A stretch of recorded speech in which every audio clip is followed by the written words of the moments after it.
ဒီနေ့ကျွန်တော်ရန်ကုန်နဲ့ဒလနဲ့ကိုဆက်ထားတဲ့တရားအစ်စ်လေးကိုကျွန်တော်တွားရင်းနဲ့ရိုက်ခဲ့တဲ့ဗီဒီယိုလေးပေါ့နော်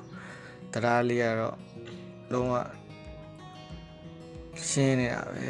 နေရာတော့ပူတယ်ဗျသူကဒါကူကျွန်တော်ရန်ကုန်ကနေပြီးတော့ဒလဘက်ချမ်းကိုကူးနေတဲ့အချိန်ရိုက်ထားတာပေါ့နော်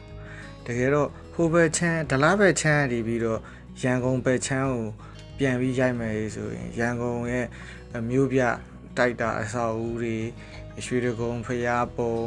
အဲ့လိုမျိုးစိတ်ကန်းအလှ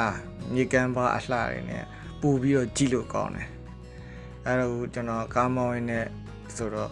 ရရတာနည်းနည်းလေးတော့အခက်အခဲရှိအောင်နော်အရန်လှပါတယ်တချို့နေရာတွေစေးတောင်တုံမထားသေးဘူးဗျာငကိုတော့လူပေးလျှောက်တယ်နဲ့တူပါတယ်အခုတော့အမှလူသားလူတာဘယ်သူမှမရှိဘူးဗျာဒါအခုမြင်နေရတဲ့မြင်ကွင်းကတော့ဒလဘက်ချမ်းပါခင်ဗျာအခုဆိုလို့ရှိရင်မြန်မာနဲ့ကိုရီးယားချစ်ကြည်တရားကြီးကိုဖြတ်သွားနေတာပါရန်ကုန်နေရတော့ပူတယ်ဗျာခဏနေလို့ရှိရင်ကျွန်တော်တို့ဒိုးခိတ်ကိုရောက်ပါတော့မယ်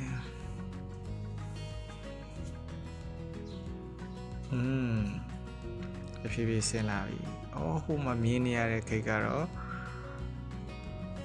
မြန်မာကိုရီးယားချစ်ကြည်ဒလတရာဒိုးခိတ်ဖြစ်ပါတယ်ခင်ဗျာကဲအားလုံးတော့မှပြန်တွေ့မယ်နော်